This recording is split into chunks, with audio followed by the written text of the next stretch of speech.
네, 안녕하세요. 이번 시간은 104회 전산세무 2급 기출풀이를 해보도록 하겠습니다. 1번, 다음 중 재무제표의 작성과 표시에 관한 설명으로 가장 옳지 않은 것은 있네요. 1번, 재무제표를 작성할 때는 계속 기업으로서의 종속 가능성을 당연히 평가해야 되겠죠. 그렇죠? 2번, 재무제표의 작성과 표시에 대한 책임은 경영진에게 있습니다.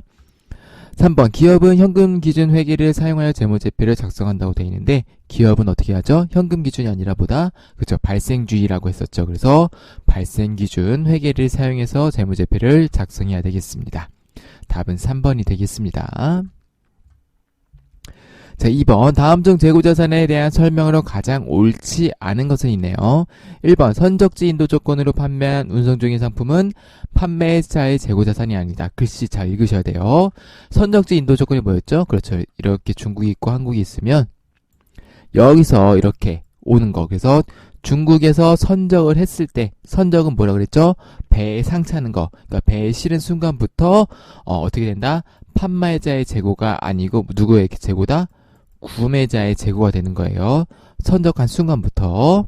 그래서 선적지 인도 조건은 선적을 한 순간부터 판매자의 재고가 아니고 구매자의 재고다. 그래서 판매자의 재고자산이 아닌 겁니다. 요거 헷갈리시면 안 돼요. 지문 잘 읽으셔야 됩니다. 2번, 선입선출법은 기말재고자산이 가장 최근 매입분으로 구성되어 기말재고자산가액이 시가에 가깝다라고 되어 있는데 그렇죠. 자, 2번과 3번 같이 한번 볼까요? 자, 선입선출법은 뭐였죠?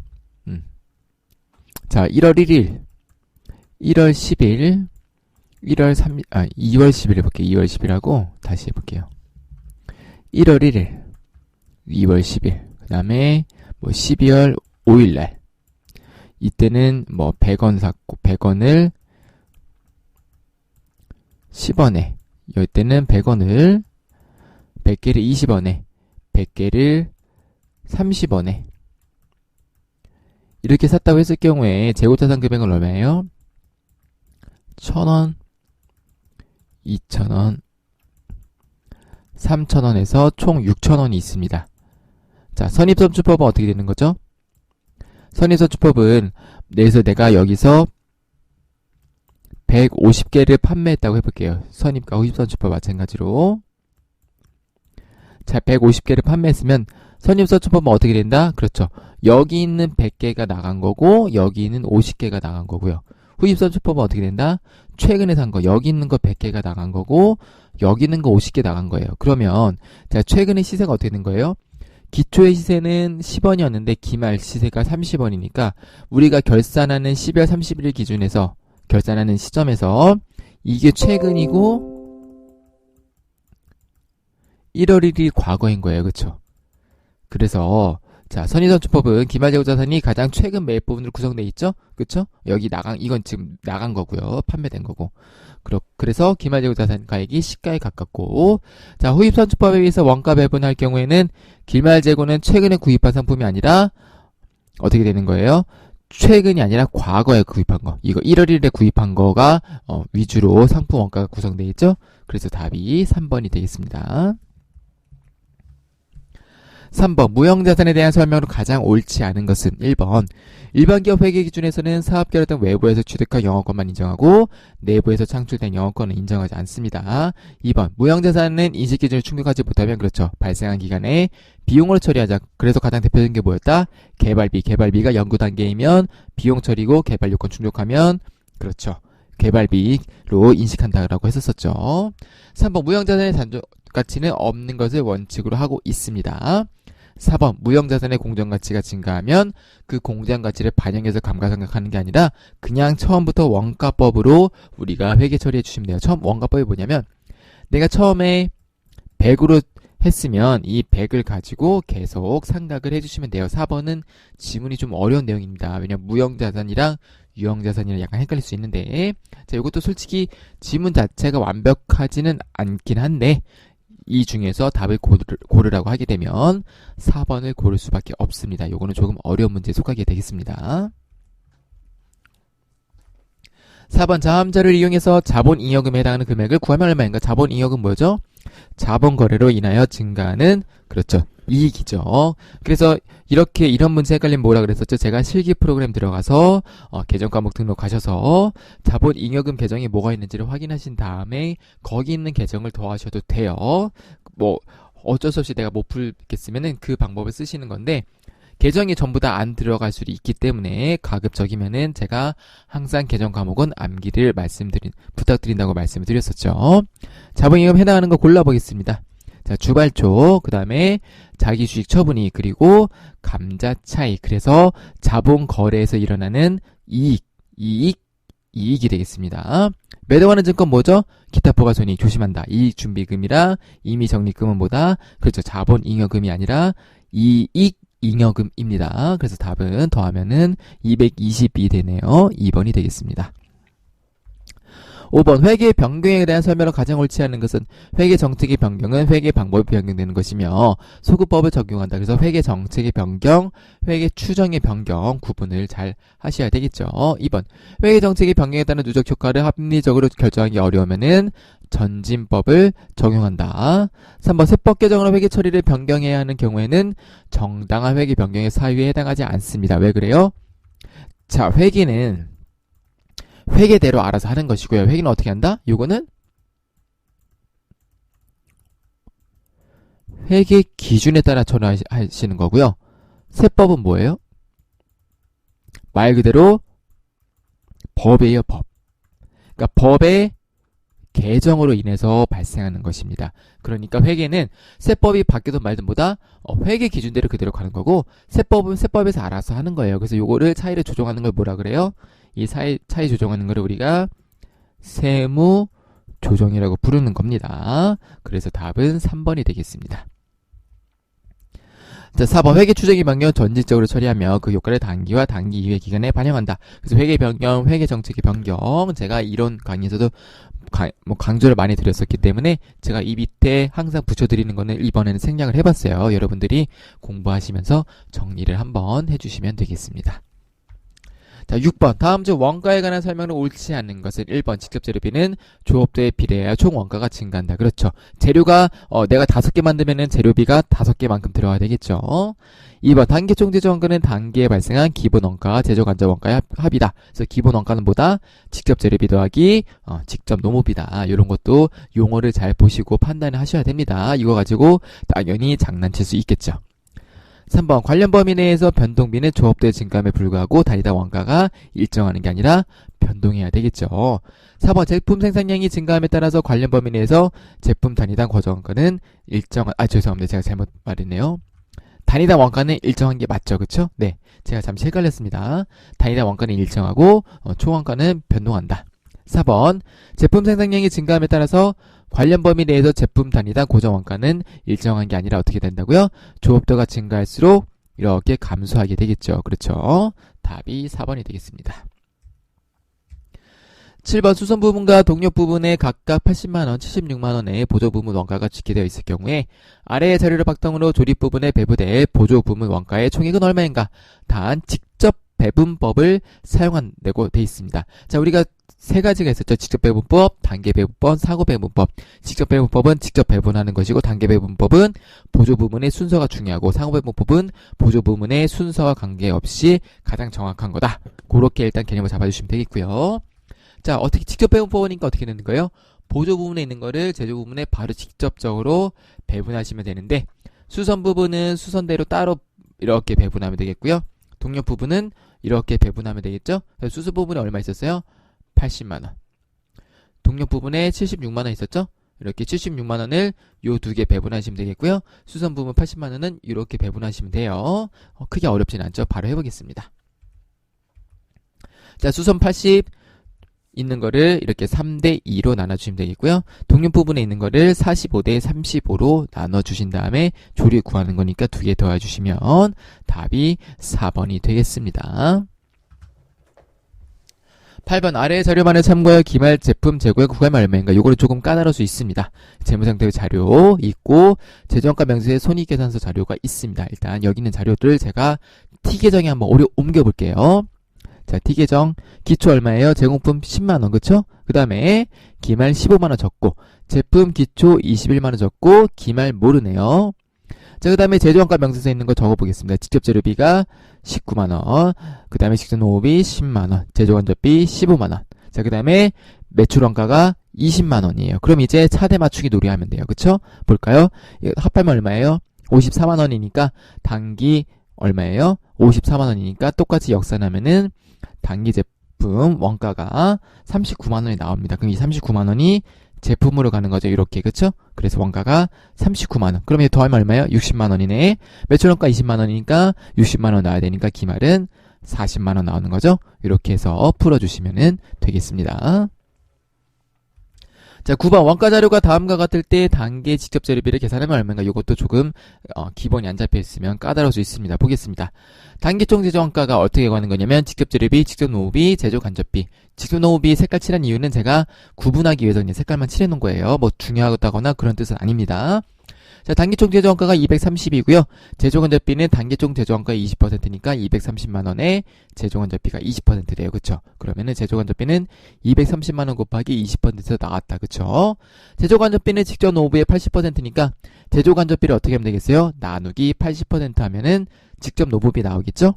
자, 그러면은 직접 재료비 구할 수 있어요. 해볼게요. 자, 단기총 제조원가가 230. 그대로 왔고, 제조간접비가 단기총 제조원가 20%니까 230만원 곱하기 20이 제조간접비 온 것이고, 자, 직접 제조간접비는 직접 노후비의 80%니까 어떻게 되는 거예요? 이 230 곱하기 20이니까 46만원은 동그라미 곱하기 80이에요. 그럼 어떻게 하면 돼요? 이 80%로 이렇게 80%분의 1을 곱해주면 되죠? 이렇게 나눠주면 이게 없어지는 거고, 그쵸? 그러면은 요거, 이게 얼마예요? 이게 요거예요. 요렇게 표현한 거예요. 그러니까 이걸 구하면은 금액 나오겠죠? 그럼 요 금액 나오고 이 금액 있으니까 나머지는 직접 재료비다. 구할 수 있겠죠? 이렇게 해서 구하면은 3번이 되겠습니다. 자, 10번 다음 중 개별원가 계산과 종합원가 계산의 설명으로 가장 옳지 않은 것은 이런 것들은 보너스 문제입니다. 1번 개별원가 계산은 다품종이고 종합원가 계산은 소품종 대량에 적합하다. 2번 개별원가 계산은 종합원가 계산에 비해서 상대적으로 부정확한 게 아니라 정확하겠죠. 그렇죠? 개별적으로 하나하나 추측해서 내가 계산하는 거기 때문에 당연히 종합 원가 계산보다 정확할 수밖에 없습니다. 답은 2번이 되겠네요. 자, 11번 다음 중 부가지세법상 재화의 공급에 해당하지 않는 것은, 자, 재화의 공급이네요. 우리가 재화의 정의와 용역의 정의를 먼저 알아두시면 좋겠는데 지금은 여기에 용역의 공급에 관한 게 없으니까 제가 그냥 답만 골라볼게요. 답은 몇 번이에요? 4번이죠. 그 재화의 공급, 재화의 공급이라고 했을 때 이 공급의 뜻이 뭐냐면 우리가 소유권이 이전돼야 돼요. 소유권이 이전돼야 되는데 담보에 제공하는 거는 내 거잖아요. 소유권이 내 거, 그쵸? 내 거를 담보로 제공하는 거기 때문에 4번이 아닌 거예요. 12번 다음 중 부가지세법상 영세율과 면세 이런 것도 나오면은 주서야 되죠. 1번 국내 거래는 영세율이 적용되지 않는다가 아니라 적용되죠. 그렇죠? 그래서 뭐가 있다? 로컬 LC에 따라서 거래를 할 때는 영세율이 적용이 됩니다. 자, 2번 면세 취지는 부가세 역진성이고요. 명세율의 취지는 뭐다? 소비지구 과세원칙. 3번 국외에서 공급하는 용에 대해서는 영세율 적용 당연히 해야 되겠죠. 4번 상가 부수 토지를 매각하는 경우에도 부가가치세가 면제됩니다. 왜 그래요? 토지를 매각하는 거기 때문에 그렇습니다. 답은 1번이 되겠네요. 13번 다음 중 일시적 우발적 소득 중 소득세법상 기타 소득이 아닌 것, 그래서 기타 소득이 아닌 것 고르면 돼요. 자, 지금 여기 보면 문제 친절하게 돼 있어요. 기타 소득의 정의가 뭐냐면은 기본적으로 일시적이고 우발적이어야 돼요. 그래서 반대되는 개념이 뭐냐면은 계속적이고 반복적이어야 돼요. 계속적이고 반복적이라는 얘기는 결국은 사업소득이 되는 거예요. 그래서 일단은 크게 기타 소득은 사업소득과 구분된다고 말씀을 드릴 수가 있습니다. 일단 볼게요. 복권당첨권은 당연히 일시적 우발적인 거죠. 그렇고 상표권의 양도소득도 상표권을 내가 맨날 만들어서 파는 게 아니라 어쩌다가 한번 이렇게 권리를 이전하는 것들은 전부 다 기타 소득에 포함됩니다. 그래서 자, 계약이 위약금도 마찬가지로 기타 소득이에요. 계약을 했는데 위약금에 따라서 해지, 계약금은 냈는데 그 위약에 따른 해지를 발생했을 때는 그 금액을 우리가 기타 소득으로 봐서 과세를 하게 됩니다. 비영업대금의 이익은 뭐예요? 요거 뭐라 그랬죠? 중요하다 그랬었죠. 이자 소득이죠. 그래서 몇 퍼센트? 25%까지 같이 기억을 해주셔야 되겠습니다. 14번 소득세법상 근로소득의 수입 시기로 옳지 않은 것은 1번 인정상여는 해당 사업연도 중에 근로를 제공한 날 맞습니다. 2번 급여도 마찬가지로 근로를 제공한 날이에요. 3번 잉여금 처분에 의한 상여는 요거 외우셔야 돼요. 잉여금 처분에 의한 상여는요. 잉여금 처분 결의일입니다.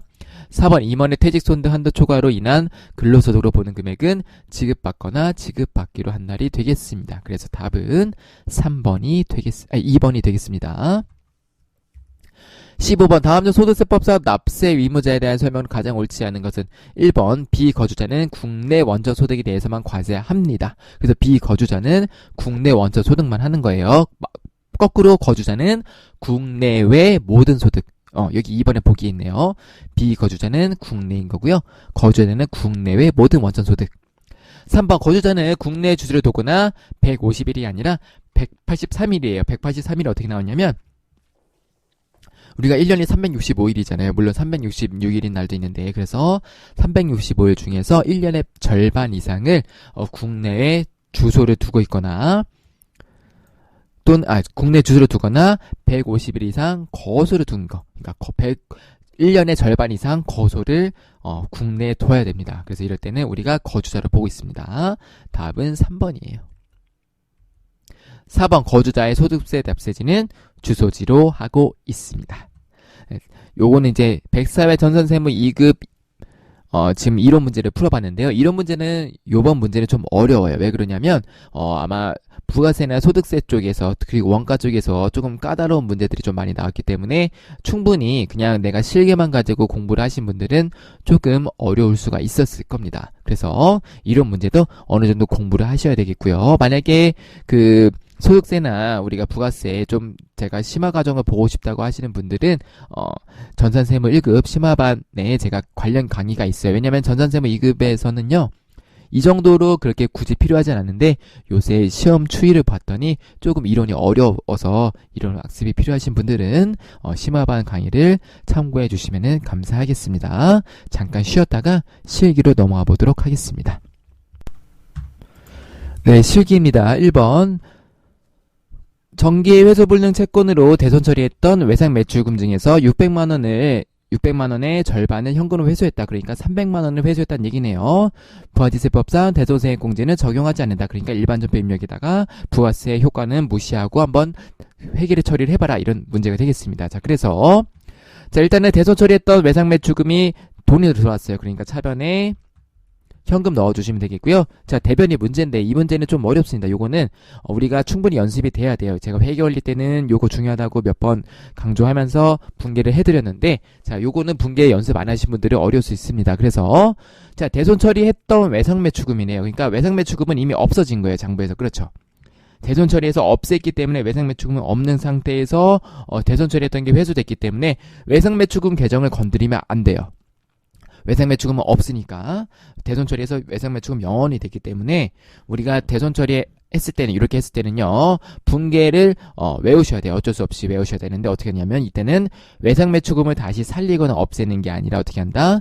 대손 충당금을 그대로 넣어주시는 거예요. 그래서 외상매출금으로 넣으시는 분들이 상당히 많으시더라고요.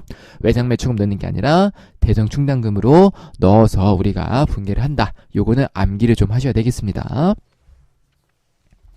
자, 2번 코스닥 상장 주식인 에코전자의 주식 500주를 단기 보유 목적으로 했으니까 단기 매매 증권 되겠죠. 주당 만원에 매입하고 대금은 수수료 5만원과 함께 보통 계좌에서 2차였다. 그래서 이 단기 매매 증권 유가증권 삼형제 중에서 단기 매매 증권의 취득 부대 비용을 뭘로 처리한다? 영업의 비용으로 처리한다라고 원래는 암기를 하셔야 되는데 문제에서 친절하게 알려줬어요. 수수료는 영업의 비용으로 처리하라고. 그래서 이 문제는 크게 어렵지 않게 우리가 접근할 수 있겠습니다. 네, 그래서 회계 처리 해주시면 되겠네요.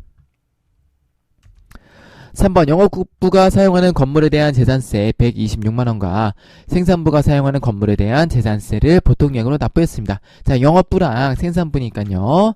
우리가 제조 판관을 나누는 문제를 묻고 있습니다. 그쵸? 그래서 세금가공과 판관이랑 제조로 나눠서 입력을 해주시면 되겠습니다. 자, 4번 세무교육 전문가인 한세법 씨를 초빙해서 생산부의 직원들을 대상으로 연말정산 교육을 실시하고 그 대가로 한세법 씨에게 100만원 중에서 원천징수세액 33,000원을 제외한 금액을 보통예금 계좌에서 지급을 했대요. 교육훈련비 개정 과목으로 회계 처리하라고 돼 있습니다. 자, 생산부 직원들을 대상으로 했기 때문에 일단 제조 비용이 되겠고요. 교육훈련비를 처리하고 됐으니까 교육훈련비 하시면 되겠고요. 원천징수세액은 뭘로 처리하죠? 그렇죠. 우리가 예수금으로 처리하시면 되겠습니다. 자, 그래서 예수금 33,000원을 제외한 나머지 차액을 보통예금 계좌에서 이체했다라고 회계 처리를 해주시면 되겠습니다. 자, 5번 정기예금의 만기가 도래해서 원금 1,000만원과 정기예금 이자 소득 40만원인데 그 중에서 원천징수세액이 61,600원이 나왔네요. 이거에 원천징수세액을 제외한 나머지가 보통예금 계좌로 입금되었다. 단 원천징수세액은 자산 항목으로 처리한다. 친절하게 설명을 해줬어요. 자산 항목이니까 선납세금으로 회계 처리하시면 되겠습니다. 자, 그래서 해볼게요.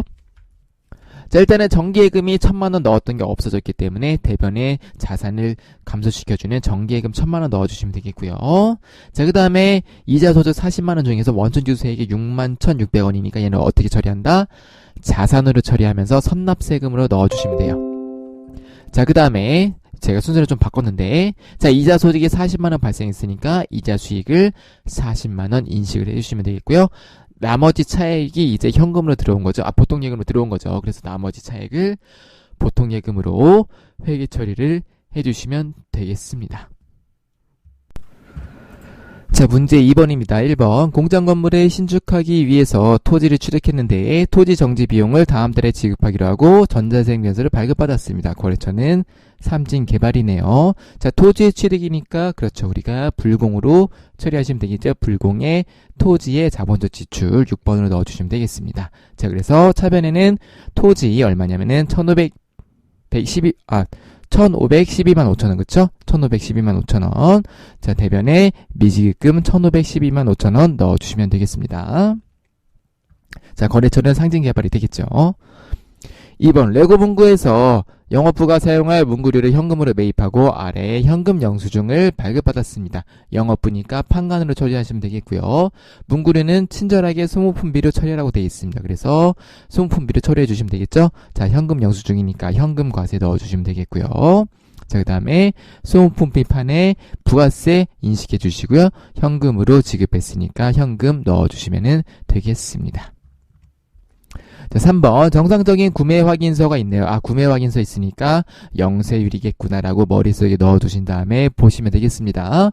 자, 안건으로부터 원재료를 3,000만원을 매입하고 영세율 발급받았네요. 그쵸? 대금은 보통예금으로 지급했습니다. 그러니까 자, 우리가 영세율이니까 50이 영세로 넣어주시면 되겠고요. 원재료 샀으니까 차변에 원재료, 대변에는 보통예금으로 지급했으니까 보통예금 넣어주시면 되겠습니다. 4번 사업자가 아닌 김명진 씨에게 제품을 판매하고 판매대금 132만원을 부가세 포함해서 보통예금으로 입금받았는데 자, 보니까 간이영수증을 발행했다고 돼 있어요. 자, 우리가 법인 사업자이고 지금 우리가 다 요건을 만족했다고 봐야 되고요.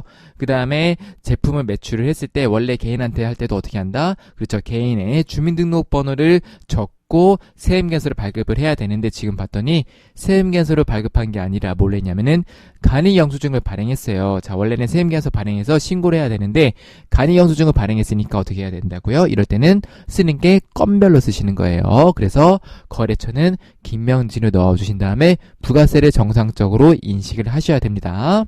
자, 그래서 보통예금 132만원 받았는데 부가세 포함이니까 제품 판매한 게 제품 매출 120만원, 그 다음에 부가세를 12만원 이렇게 인식을 해주셔야 된다. 이렇게 분계 처리하시면 되겠고요. 건별인 거 유의하시면 되겠습니다. 5번 영업부는 거래처 접대용 근조화환이래요. 접대용이니까 접대비니까 불공이겠는데 보니까 계산서니까 불공에 상관없이 그냥 면세로 인식하면 되겠구나. 이렇게 잡아주시면 되겠죠. 거래처는 제일 화원이고요. 그래서 보면은 자 접대비 판에 9만원, 미지급금 9만원 넣어주시면 되겠습니다. 자, 부가가치세입니다. 1번 다음 자료를 이용해서 2022년 2기 부가세 예정신고 기간에 신용카드 매출전표 등 수령 명세서를 작성하시라고 되어 있네요. 사업용 신용카드는 신한카드를 사용하고 있으며 현금 지출의 경우에는 사업자 등록번호를 기재한 지출증빙용 현금 여수증을 수령했다고 되어 있습니다. 상대 거래처는 일반 과세자라고 가정하며 메인 매출 전표는 생략한다고 되어 있습니다. 자, 그래서 이렇게 신용카드 매출 전표 수령 명세서 할 때는 어떻게 한다 그랬었죠?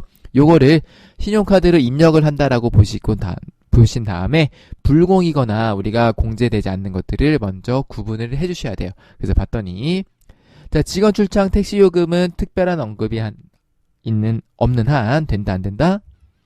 날려야 됩니다. 안 됩니다. 자, 사무실 복합기 토너 구입한 거는 당연히 되는 것이고요. 직원용 음료수 구입도 복리후생비니까 당연히 되는 것이고, 자, 놀이공원 입장권 구입. 놀이공원은 과거에는 이제 우리가 법에 좀 애매하게 돼 있었었는데 지금은 좀 정리가 돼서 그냥 부가세가 없다라고 생각하시면 돼요. 자, 그래서 자, 놀이공원도 날려주신 다음에 이 나머지 7월 31일 사무실 복합기 토너랑 8월 12일에 사용한 직원용 음료수 구입 이 두 개만 넣어주시면 됩니다. 자, 그래서 이렇게 두 개만 잘 구분해서 현금인지 신용카드인지 구분해서 넣어주시면 되겠습니다. 어렵지 않으니까 각자 해보시면 되겠습니다. 자, 2번 기존에 입력된 자료 또는 불러온 자료는 무시하고 아래의 자료만을 이용해서 2022년 1기 확정신고 기간 내에 부가세세 신고서를 직접 입력하여 작성하시오. 단부가세 신고서 외에 과세표준 명세 등의 기타 부속서의 작성을 생략하며 세액공제를 받기 위해서 전자신고를 할 예정이라고 되어 있습니다. 자, 확정신고 기간이니까 확정신고에는 전자신고 세액공제가 10,000원이 됩니다. 넣어주시면 되겠고요. 자, 매출부터 보겠습니다. 전자신고에서 발급 과세 매출액 넣어주시면 되겠고요. 근데 부가세 별도네요. 신용카드 과세 매출액은 부가세 포함해서 잘 입력하시면 되겠고요. 직수출 1200 넣어주시면 되겠고요. 비사업체에 대한 정규 영수증 외 과세 매출액 이게 뭐죠? 건별인 거죠. 아까 우리가 문제 풀어봤죠. 실기에서 그쵸? 자, 그래서 44만원도 부가세 포함이니까 잘 구분해서 넣어주시면 되겠고 2022년 1기 소멸시효가 완성된 외상매출금은 외상매출금을 대손세액공제를 받기로 했으니까 대손세액공제에 추가로 어떻게 한다? 마이너스 10으로 넣어주시면 되겠고요. 대손이 나오면 항상 뭐라고 했다고요? 그쵸? 대손이 나오면 항상 예정인지 확정인지 확인을 해야 됩니다. 지금 확정이니까 넣어주시면 되겠습니다. 자, 매입자료 세금계산서 수취분 매입액인데 공급가액이 5,500이고 세액이 550이네요. 이 중에서 접대 물품 관련 매입액이니까 이건 뭐다? 공제받지 못할 매입세액에 별도로 넣어주시면 되겠고요. 그 다음에 2022년 1기 예정신고 시 미환급된 세액이 80만원 있으니까 80만원 넣어주시면 되겠죠? 그래서 실습을 해보도록 하겠습니다. 자, 그래서 요거고 자, 부가가치의 부가세 신고서에 1기 확정이죠? 1기 확정으로 넣어주신 다음에 자, 보겠습니다. 전자세무에서 발급 과세 매출액이 1억 3천 부가세 별도 넣어주시면 되겠고요. 신용카드가 얼마냐면은 자, 보시면 신용카드가 있는지 없는지 여기 확인하신 다음에 없으면 그냥 넣으시면 돼요. 300 그럼 30 들어가고 직수출액이 1200 그 다음에 자 정규 영수증 외죠? 기타에다가 정규 영수증 외 여기 친절하게 있네요. 정규 영수증 외에 그래서 40만원에 4만원 자 그 다음에 대손세액 가감이 마이너스 10만원 이렇게 넣어주시면 되겠고요. 자 그 다음에 매입이 5,500이네요. 자 그런데 고정자산 매입이 있는 게 아니라 일반 매입만 5,500 자, 그 다음에 550 넣어주시면 되겠고요. 자, 그 다음에 공제받지 못할 매입세액이 얼마냐면은 접대비가 1,000만원에 100만원 넣어주시면 되겠고요. 그 다음에 예정신고 미환급세액이 80만원 있네요. 예정신고 미환급세액. 자, 그 다음에 만원을 찾아서 내야 되겠죠? 그 밖에 만원이 어딨냐면, 자, 여기 보면 전자시고 세액공제 보이시죠? 여기에 만원 넣어주시면 되겠습니다. 자, 이렇게 해서 마무리를 할 수가 있겠습니다. 추가적으로 입력된 거, 안 된 거 확인하시고 넘어가시면 되겠죠.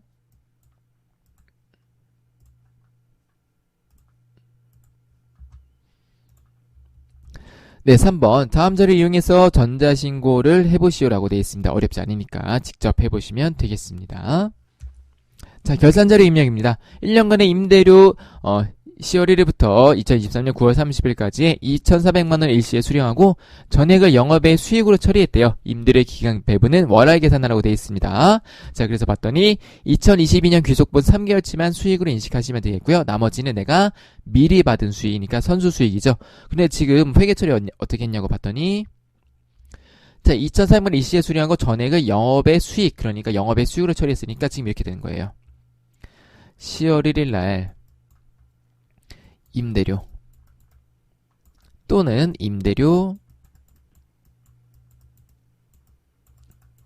수익을 2,400을 받고, 그 다음에 여기에 뭐 현금이 됐든 보통 예금이 됐든 2,400이 나와 있겠죠. 그쵸? 그런데 우리는 어떻게 해야 된다? 이때 임대료를 얼마큼 인식해야 된다? 3개월치니까 얼마예요? 2,400에 3 곱하면 얼마죠? 720만원인가요? 720만원만 인식을 해야 돼요. 그쵸? 임대료가 720만원만 돼야 되니까 어떻게 하면 되겠어요?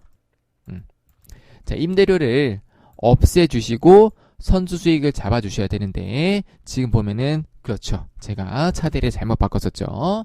자, 보시면은 제가 이게 임대료에서 순간 비용 계정인 줄 알고 뭐로 차변했었어요. 임대료 수입이 대변에 와야 되는 거죠. 이거 지울게요. 이렇게.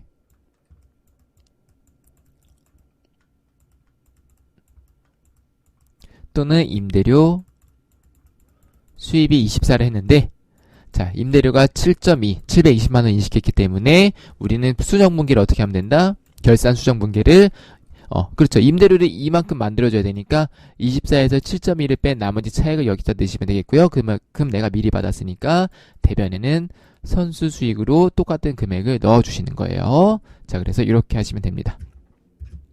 이렇게. 그래서 자, 이렇게 인식을 해주시면 되겠습니다.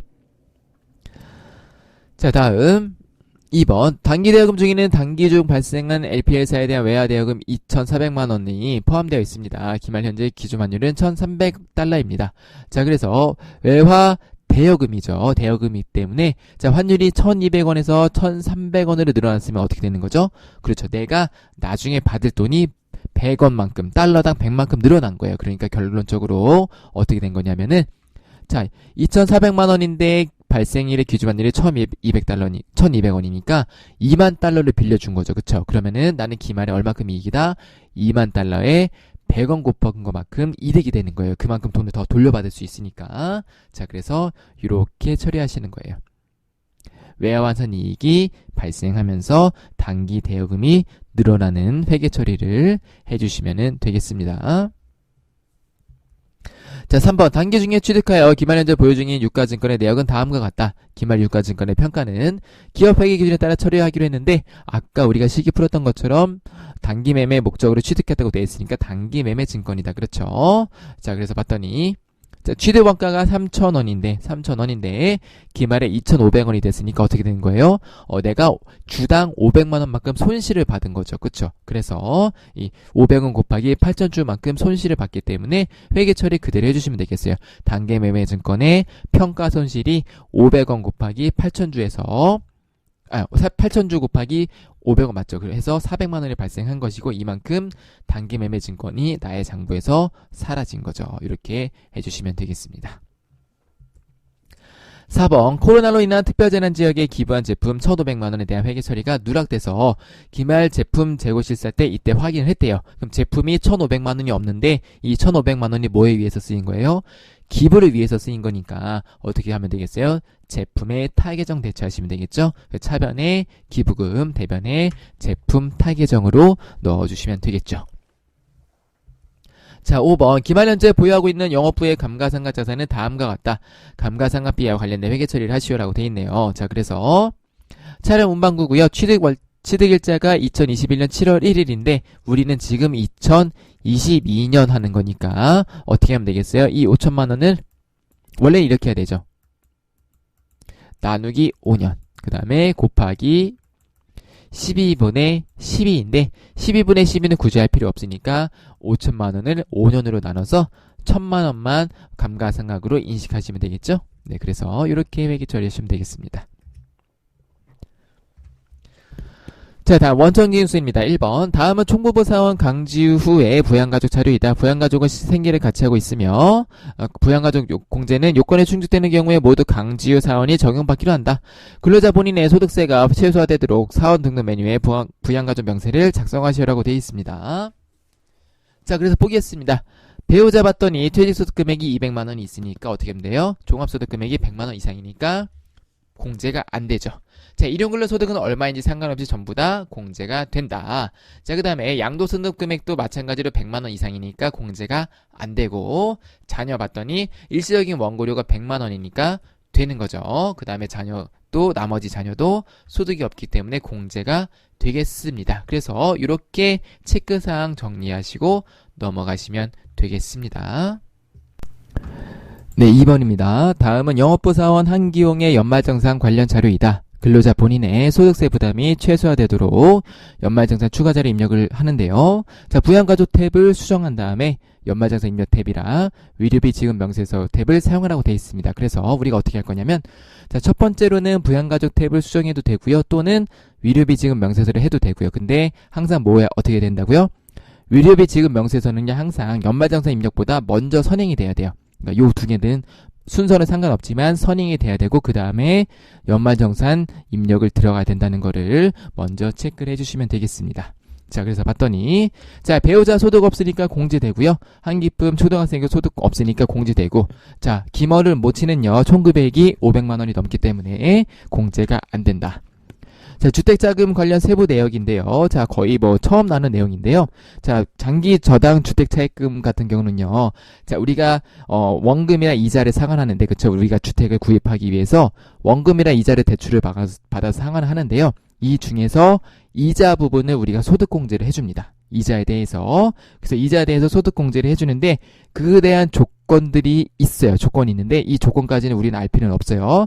제가 항상 말씀드리지만은, 월세 같은 거 나올 때도, 7천만 원이 기준이다. 라고만 말씀드리고, 나머지는 말씀 안 드리잖아요. 그쵸? 무주택이고 이런 게 있어야 되는데, 무슨 얘기냐면, 문제는 항상 입력하라고 나옵니다. 입력하지 않을 경우에 요번에 전산세무 1급에서 나왔어요. 입력하지 않는 경우. 근데 그럴 때는요, 보기에서 주어졌어요. 대상이 아닐 때는 입력하지 마시오. 이렇게. 그래서 웬만하면은 입력하시면 되고, 혹시나 그렇게 단서 조항이 있을 때, 조건이 만족하지 않을 때는 입력하지 마시라고 됐을 때만 따져보시면 되겠고요. 웬만하면 그냥 입력하시면 돼요. 자, 그래서 조건 잠깐 보면요. 자, 세대주여야 되고요. 1주택이나 무주택이어야 되고요. 그 다음에, 차입일도 있는데, 차입일 기준도 있고요. 그 다음에 상환기간 기준도 있어요. 15년 기준. 근데 이런 것들을 우리가 알 필요는 없고, 그냥 나오면은 입력하면 된다. 기준시가 기준도 있고, 여러 가지 조건들이 있는데, 그냥 다 충족한 거로 보시면 됩니다. 여기 보면은, 위 자료 외의 모든 요건은 충족한 거로 본다고 돼 있으니까, 그냥 어렵게 생각하지 마시고 입력하시면 돼요. 자, 그 다음에 이제 자료 한번 보겠습니다. 자, 보험료 봤더니 본인 넣으시면 되겠고요. 배우자의 저축성 보험료는 안 된다. 왜 안 돼요? 배우자가 소득공제가 안 되는 게 아니라 핵심이 뭐다? 이거죠. 저축성 보험료, 그쵸? 그래서 납입한 금액보다 많이 환급받는 것들은 보험료를 인정이 안 된다. 기억하시면 되겠고요. 자, 위료비는 모친 질병 치료 목적 입원 병원비니까 넣어주시면 되겠고요. 건강 증진 목적은 안 되죠. 그 다음에 허리 디스크 수술비로 120만 원 썼는데 실손 위료보험금 수령했으니까 이 위료보험금 수령은요, 위료비 지급 명세서에서 별도로 입력을 해주시면 되겠고요. 자, 교육비인데요. 자녀 캐나다 현지 소재 초등학교 수업료가 있는데요. 요거는 문제가 완성도 있게 나오지 않았습니다. 그래서 제가 잠깐 비교를 해드리면, 자, 위료비는요. 위료비랑 교육비가 있는데요. 자, 9개 위료비가 있습니다. 9개 위료비가 있을 수 있고요. 9개 교육비가 있을 수 있겠죠. 9개 위료비는 무조건 된다, 안 된다? 안 됩니다. 근데 9개 교육비는요, 세모예요. 무슨 얘기냐면 일정한 요건을 갖추면 국외 교육비도 인정을 해주는데요. 일정한 요건을 갖추지 못하면 안 해줍니다. 그런데 일정한 요건까지는 우리가 알 필요는 없어요. 그런데 지금 문제에서 그 일정한 요건을 만족하는지 안 하는지를 적어주지 않았어요. 아마 제가 봤을 때는 출제 오류인 것 같아요. 왜냐하면 국외 위료비는 안 되거든요. 그래서 아마 지문 만드실 때가 순간적으로 국외 위료비랑 국외 교육비랑 헷갈리신 것 같아요. 그 출제하시는 분이. 그래서 교육비는 제 생각에는 위도 자체가 교육비는 국외 교육비는 안 된다라고 내시고 싶었던 것 같아요. 그런데 일단은 일정한 요건을 만족하는지 안 하는지에 대해서 언급이 없기 때문에 요거는 교육비는 입력해도 되고 입력 안 해도 됩니다. 모두 다 정답으로 인정을 처리를 했기 때문에. 근데 제 개인적인 생각으로는요, 입력을 하지 말라고 아마 내셨을 것 같아요. 자, 그 다음에 기부금 넣으시면 되겠고요. 신용카드도 넣어주시면 되겠고요. 그래서 대중교통이랑 전통시장 사용분을 잘 구분해서 입력해서 다 같이 합계해서 넣어주시면 되겠고요. 장기주택 저당 차입금 이자 상환액은 200만원은요. 그 아까 우리가 앞에서 봤던 내용을 참고해서 200만원만 넣어주시면 되겠습니다. 그래서 실습 한번 해보도록 할게요.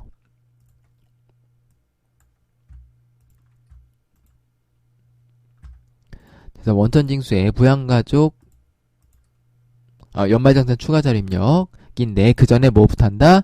위료비 지급 명세부터 한다. 자, 그래서 위료비 지급 명세. 자, 보시면은 두 번째 요거네요. 그쵸? 그래서 모친이 한기홍이었죠? 그래서 모친 질병부터 해볼게요. 김원을의 질병인데, 자, 국세청 자료라고 아마 돼 있을 겁니다. 그래서 위료증빙 코드는 국세청장 넣으시면 되겠고요. 금액은 300이네요. 자, 그 다음에 배우자죠. 배우자가 이슬비 국세청이고요. 금액이 120만원인데 얼마였어요? 50만원이었나요? 50만원을 수령했어요.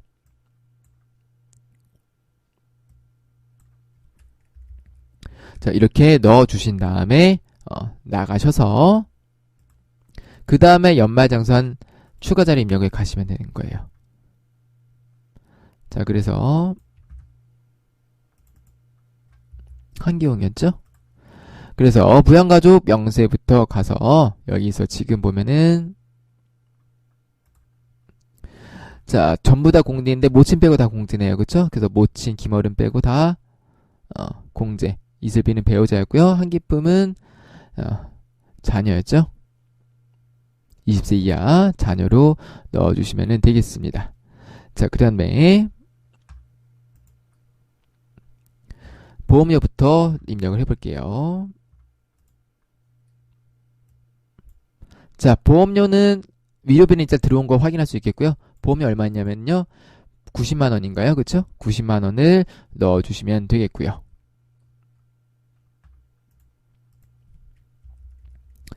자, 그 다음에 교육비는 입력을 안 하는 것 같아서 저는 안 해볼게요. 그 다음에 기부금은 기부금이 안 나오죠? 창이 안 나오네.